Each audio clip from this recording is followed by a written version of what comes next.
Physicality is part of sport, and at the highest level, emotions run high. That's just normal. Players care, coaches care, and people want to win. And honestly, that's part of what makes sport so compelling. But there's a line. There's always a line. This has potential to be serious if they don't get between. Wallace upset. Players trying to hold each other off. Past the pacer bench to go. Now Artest has jumped over the scorer's table and is trying to get down to the bench. Artest is in the stands. Oh, this is awful. Fans are getting involved. Steven Jackson's in the fans. Rasheed Wallace going into the stands. Over the last few weeks in Super League basketball, it feels like we've crossed it.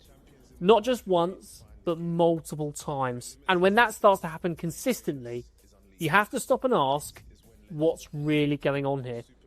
Because here's the thing, if you've actually been watching the basketball, like properly watching the basketball, the level has been good, really good. Competitive games, high intensity, players stepping up in big moments.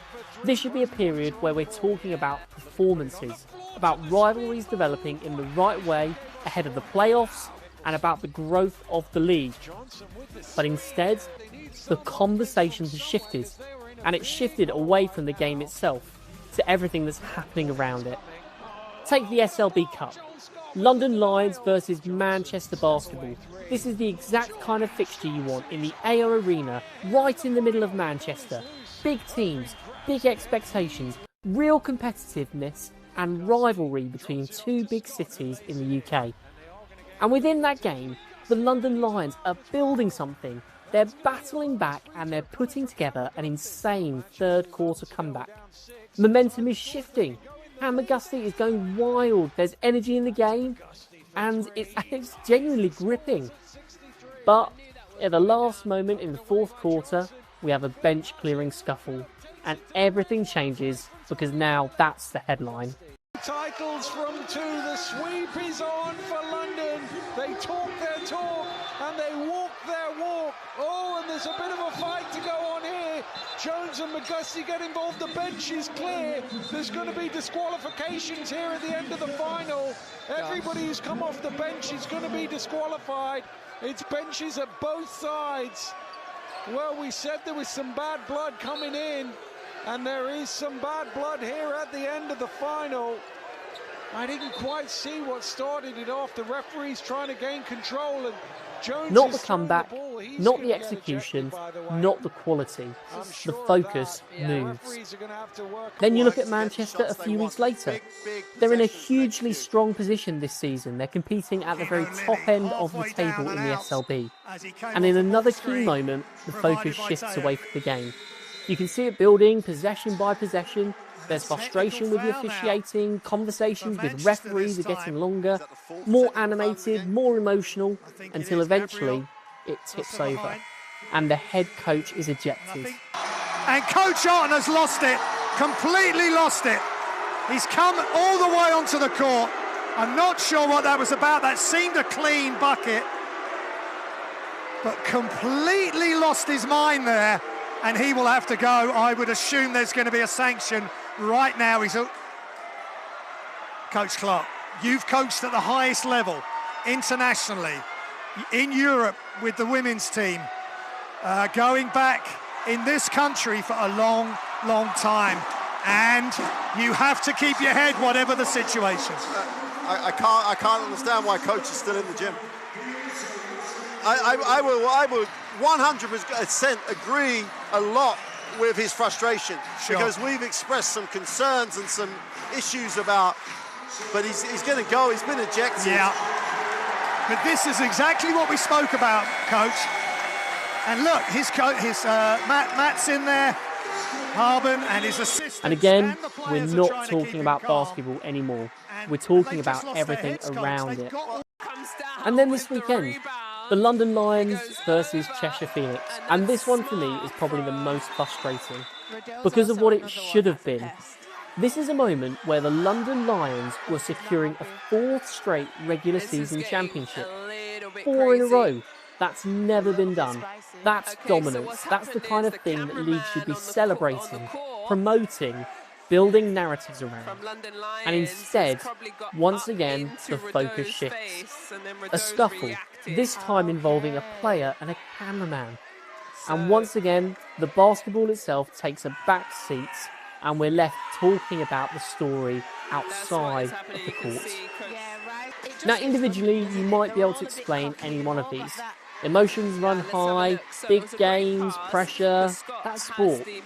But when you step back and you look at all three in such a short period of time, it stops looking like a coincidence and it starts looking like a pattern. And where there's a pattern, there's usually something underneath it. And what has been just as telling as the incidents themselves is how fans have reacted to them. A day after the Cheshire-London incident, Super League Basketball put out a statement on Facebook. And if you look across the basketball community, fans, players, people involved in the game, there's a feeling there, a sense that this isn't going to be dealt with properly, that there isn't a clear and consistent approach to accountability. And that matters, because once people start to lose confidence in that, it affects how the whole league is perceived. I think we lost a bit of respect for the game. I think teams' individual agendas are overcoming respect for the game, which is all a bit melodramatic on just a player pushing somebody. Well, that's happened 1,000 times before. But if you look at it on I don't think this is ever. I don't remember this ever happening. No, I know that's absolutely right. Yeah. I mean, I knew you were on catch-up, Dave, and I said, wait till the third quarter. You're going to see something you've never seen before. Yeah, that did get my interest, I have to say. Yeah. So yeah, but it's still a continuation of, of generally a lack of regulation, a lack of order, and fundamentally a lack of respect for the game and for the participants. Say ugly scenes, but we're seeing scenes that shouldn't be happening. Let's be honest. Like players and from a game point of view, players and players and coaches we see throughout the basketball world getting frustrated towards referees and each other, and things happen. But when it spills to almost off the court, you've got to think we need to do better. There's stuff about Gabe Ossaboyan calling out Surrey fans yesterday. Like that. There needs to be actions for that. I think there was something last season when was it a London player at Manchester? I can't remember who.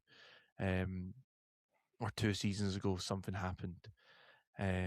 And an apology was put out. Like, we need to see teams and clubs and the league take responsibility greater for player conduct towards whatever else. You've obviously seen today that at the Lions social media person getting involved with LaQuincy Liddell was chucked out of the game. That's not a good look for our game to see that. Like, regardless of teams you support and whatnot, like we don't want to be seeing that. We don't want games.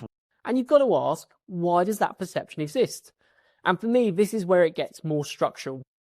Because Super League Basketball operates as an employee-owned model. The clubs themselves sit on the board, which on one hand makes sense. They're invested, they care, they want to grow the league. But on the other hand, it creates a really difficult dynamic because the same clubs who are competing are also involved in the decisions that govern the competition. And when you've got that kind of setup, the tension is almost inevitable because every club is going to try and improve its own position. That's natural. But when everyone is doing that at the same time, the collective picture can suffer. And when you start to see things like slower decision making, lack of clarity around sanctions and discipline, inconsistency in how situations are handled, and even sometimes a reluctance to take action just because it might negatively impact a club, even if it would benefit the league overall. And this is really where the comparison becomes interesting, because if you look at a league like the NBA, yes, teams have influence. Yes, there are votes, governance structures, all of that. But ultimately, the league itself, under the leadership of Adam Silver as the commissioner, has the authority to step in and act decisively, clearly, and consistently. And that separation, that independence, is what allows standards to be maintained. And that brings it back to leadership, because in moments like this, leadership becomes really visible, or at least it should. Now, to be fair, Sanjay, the current interim chair of Super League Basketball, came in during a very specific situation, a crisis moment, And he had a skill set as a lawyer that was probably exactly what was needed. And you saw that in some of his interactions with Chris Grant on various podcasts. But now the situation is different. And the question is, what does the league need at this stage? Because right now, it doesn't feel like that leadership is being seen or felt across the game. Sanjay recently gave an interview to the Yorkshire Post. And in many of his responses, he was either non-committal or gave a very political answer to avoid directly responding to the questions of Nick Westby. That shows up in different ways because we're not really hearing now strong, visible voices. Statements come out, but they feel collective. We say the league is doing this or the league is doing that. There's no clear ownership, no single point of accountability. And at times, it feels that sometimes the clubs are operating independently rather than part of a unified league. And even small things, moments that should be celebrated and amplified and used to grow the game, they don't always go the way that they should. Let me use an example. At the SLB Cup, after the London Lions had secured their second trophy of the season, the team opted not to come and do the SLB organised photo shoot. It's why you'll see photos like this from the SLB women's team, the Sheffield Hatters, but none from the London Lions exist. A team hurting its own product by choosing not to engage with the league.